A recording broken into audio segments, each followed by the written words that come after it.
Hello, beautiful people. Mumeze mute? I hope you are good. Niba ufunguye video nuko wifuza kumenya how I track my period nkoresheje flow. So, guhaye ikaze nanone kuri Cross Smart with Angelique. Remember, it's all about technology. It's all about how we can raise our kids and let them grow wise. Murabyumva ko ndi umubyeyi, ndi umumama, mfite abana, nawe ushobora kuba uri umubyeyi, nibyo koko, ariko uyu munsi tugiye kurebera hamwe uko twasevinga time, uko twakwirinda guhangayika mu mutwe tubara iminsi yacu y'uburumbuke, iminsi yacu igihe tuzasubira mu mihango kugira twitegure,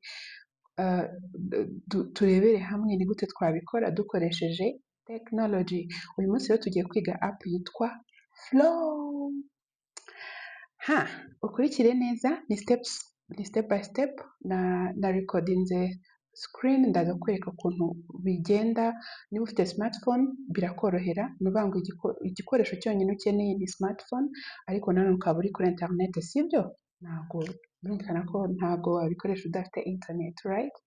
Rero twagiye, munkurikire hano, munkurikire neza tugendane, biroroshye nk'uko nababwiye ni baby steps, gake step imwe ku yindi kugeza igihe ubimenyeye neza, kandi wibuke ni ikintu kimwe uzakora ukagikoresha imyaka yose. Ntabwo uzahora ukora settings nk'izo tugiye gukora none aha ngaha.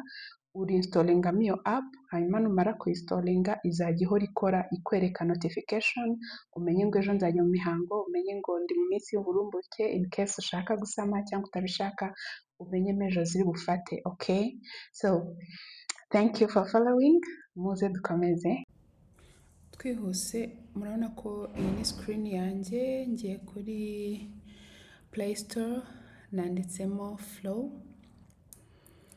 Urajyamo nyine Play Store wandikemo Flow. Flow imeze nkaho ifite karakantu kameze nk'ibaba, ni ukuvuga ngo turafata hariya hasi, urabona ko hariho nkanze, uhakande, hanyuma utegereze gatoya, urabona ko irimo iraba installed kuri smartphone yawe.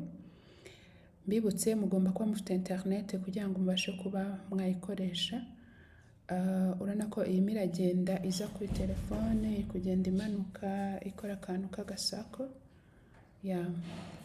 Noneho urategereza, bitewe na internet yawe, iyo itari gukora neza birumvikana ko igenda bukeya, ariko iyo yihuta birihuta cyane, ntuzagire ikibazo. Icyo upfa no kubona ko hari progress iri kuba, murabona ko akantu kari kuzenguruka kenda kurangira, mu kanya gato irabirangiye. Ubu yamaze kujyamo, uhita ukanda hariya kuri open ugafungura. So this is a female app, buri mugore wese akeneye pe. Hanyuma hano hari terms and conditions cyangwa se privacy uba ugomba gusoma, uhita wemera agree all, hanyuma ugahita ukanda hariya ko ari wowe. Noneho hano hari ibibazo bagenda bakubaza bitandukanye, ibyiza ugenda ubisoma hanyuma ugasubiza uko ubyumva. Gusa hari abantu nyine badakunda gutanga amakuru yabo. Wibuke ko iyi app aba ari yawe, iyo utabishaka ugenda uvuga ngo no ukabima amakuru, ariko still nk'ubu hano bari kukubaza umwaka wavutsemo, birumvikana ko utagomba kubeshya kugira ngo bizajye biguha results ziri accurate. Hano rero barimo barabaza ngo what can we help you do, urahitamo option ikubereye iyo wumva ushaka. For me, icyo nashakiraga iyi app ni ukugira ngo mbashe gutrackinga period, njye menya ngo nzajya mu mihango igihe kihe. So hari uwahitamo byinshi, urabona ko harimo options nyinshi, ushobora guhitamo imwe cyangwa se nyinshi. Dukomeze. Aha rero barimo barabaza ngo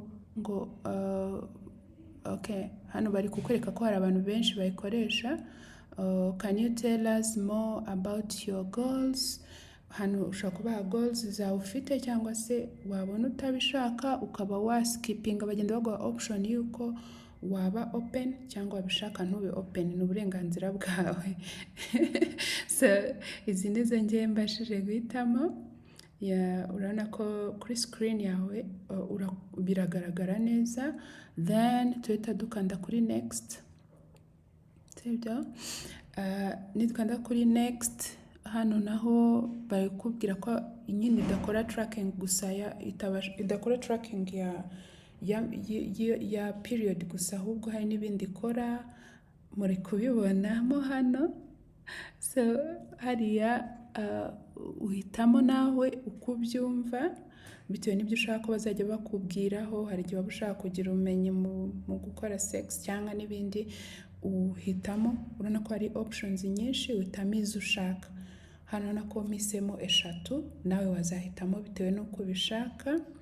Now back to ko twabikoze, ufite hano uba wabikoze. Bari kubwira ko hari abantu benshi bakoresha flow kandi bayishimiye. Ubu hano tuhita dukanda kuri continue button, and so bari kubaza ngo how do you feel about period. Ese wiyumva ute nyine iyo uri mu mihango? Urashyiraho option ushaka, then uhita ukanda hara kuri join. Hano barimo barakwereka iyo sako ya utu n'utuntu twose ugenda usoma uko ubishaka. Wibuke ko bikorwa rimwe kuko ari ubwa mbere ugiye gushyiramo iyi app. Nyuma yaho ukora nk'ibisanzwe rwose, nyine igenda iguha amakuru bidasabye ko uguma usetting ibintu byinshi. We ikintu ukora gusa iyo ubonye imihango yaje uhita loginga, ngo klika ku kantu kanditseho ngo log period, sibyo? So hano dore barimo barakubaza ibintu bijyanye na period zawe. Okay, so hano turakanda kuri next n'ubundi. Nahanga dukande kuri next. Hanyuma bari kwereka ukuntu biba bigaragara. Normally bahita bakwereka ni kalenda bazana iriho nyine amatariki. Hano bari babajije igihe uherukiramo, usanze utabyibuka ukanda hariya ko utabyibuka, I don't remember, kugira ngo utangire fresh nyine recording logging, wenda uzalogging ubutaha, then you click next. Bari kubaza niba hari uburyo bwo kuboneza urubyaro usanzwe ukoresha. Iyo buhari ubushyiraho. Hanyuma hano turakomeza, bari kubaza ngo do you suffer from any of these conditions. Niba nta kintu na kimwe urwaye hano urabyihorera, cyane niba hari bihari nyine it's up to you kugenda usoma ukamenya ibyo ushaka, akaba ari byo uhitamo. Hanyuma hano rero urabona ko bari analyzinga data zose namaze kubaha. Birarangiye, birihuta hano, ntabwo ari step itinda. So far ubu ngubu bisa naho tugiye kurangiza. You click on continue. Bari kubaza niba ushaka ko notification zizajya ziza. Njye nakoze kuri allow. Did you know your discharge? Ese amatembabuzi nyine ubona wabuzi icyo asobanuye ibintu nk'ibyo. Iyi app bigira ngo ikubaze yumve niba hari amakuru uzi, none ujye umenya uko igufasha. So hano turakomeza, urahita uklika kuri continue.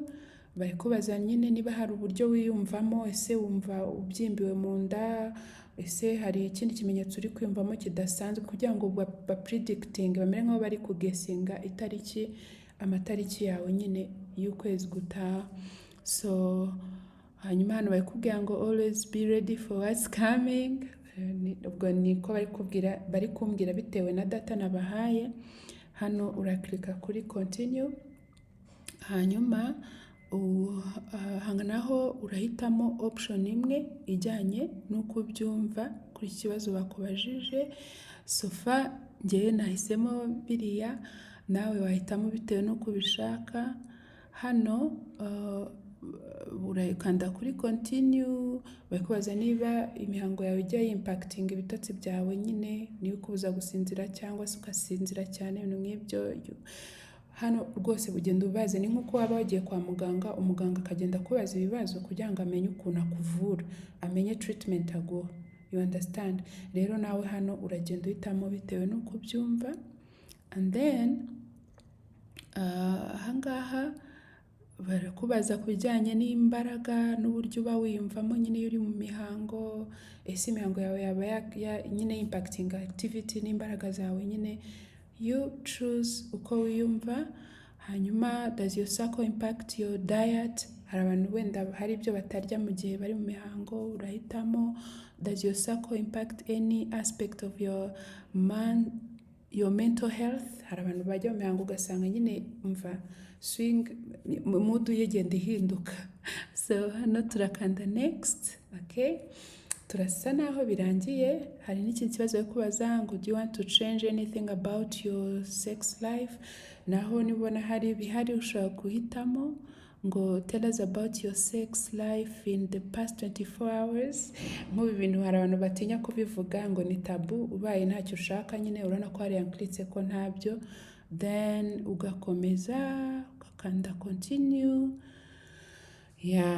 Murabona ko hano rero bari kutubaza uburebure bwacu n'uburyo n'ibiro dufite. Hano nahisemo metric ko ni twe tumenyereye muri santimetero, metero, ibintu nk'ibyo.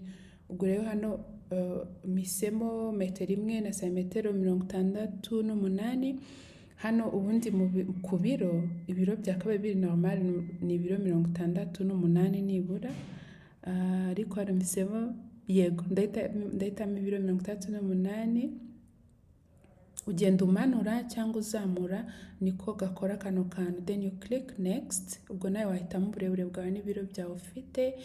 Still urumva iyi app irimo irasavinga data twazihaye n'uburyo nyine na information twabahaye kugira ngo bihure neza, bajye baduha information zirizo.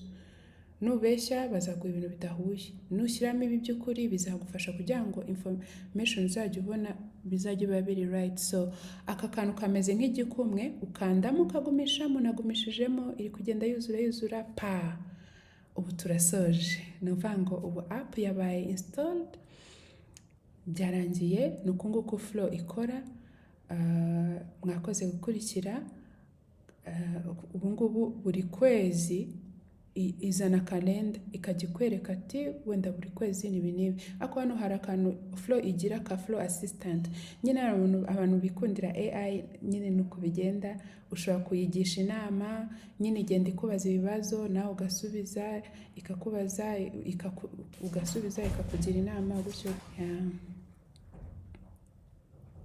Nuko nguko bigenda. Ubwo rero iyo ukomeje imbere gatoya ni ukuvuga ngo hano hejuru kugenda nsubiza nayo igenda itanga information runaka, igenda ikudirectinga ku bintu bimeze bitewe nyine n'ibyo yagiye kubaza, nawe ukagenda usubiza. Ngaho nguko naho ngaho nuko nguko bimeze. Ndakeka bisobanutse, bidasobanutse nyine wabaza nta kibazo. Yego nuko nguko bimeze. Hasigaye urabona ko ikwereka the kalenda iriho nyine amatariki bitewe n'ibyo wahisemo. Urabona ko mu kwezi gutaha ngiyo ibiri mu mutuku nyine biri kukwereka igihe uzasubiriramo mu mihango gutyo nyine mu buzima bwose birakomeza mpaka 2026, 2027, 2030 mpaka birangiye. Mwakoze cyane gukurikira. Cool. Mwabibonye ko byoroshye. Kera byari intambara for sure. No kuri twagiraga udukaye imeze nka gutya.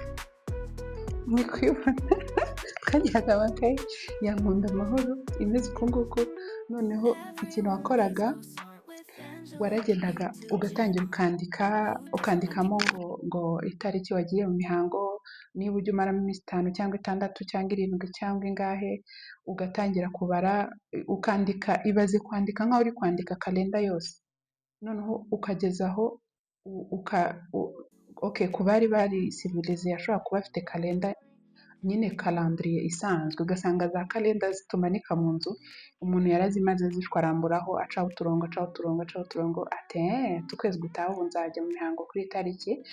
Rero ku bantu bari régulier imihango yabo nyine bafite ukwezi nyine kudahinduka, wasangaga nyine wenda bo byaborohera. Ariko still uwo mwanya wo kwandika ukajya kureba mu ikayi sinzi ikindumva byari bigoye cyane. Ariko urabona ko byoroshye hamwe na technology, ibintu byose biba biri very easy. Ndizera ko wayikunze iyi video. Please subscribe niba wayikunze kandi biyoherereza abandi bayikeneye. Twese dufatanye tuzamuke, kuko ibi ngibi bizakugabanyiriza umwanya uri kubarabara ubara ayo matariki atarangira kuko ni umwaka umwe, uzamara imyaka 2, imyaka 3, 10, imagine. Ese iyo kayi uzayibona wujujemo wandika? Ikindi bizatuma utuza mu mutwe wawe kuko uzajya ubona notification cyangwa ureba kuri phone umenye ngo harabura iminsi 3 ngo njye mu mihango, bikorohere. Noneho binagufashe kumenya for those who want to conceive, abashaka gusama uhita umenya uti none ndi mu minsi y'uburumbuke, time to go. Noneho ku bantu badashaka no gusama umenye uti ejo nzanangira iminsi y'uburumbuke, I don't have to do this and this. Nyine murabyumva, it is something helpful to every one of us. Umugore wese iyi video yarayikeneye, so kindly share it, and kugira ngo bigende neza ukande kuri like kugira ngo tubashe nyine YouTube recommendinga ku bandi bantu benshi, you understand? Rero please do subscribe, like and share. Ikindi niba wagize ikibazo icyo ari cyo cyose, drop it in the comment section, naza kugusubiza anytime. Sibyo? We are together, let's grow together, let's grow together. Grow smart with Angelique, okay? Have a nice day. Ndabakunda cyane. Yes.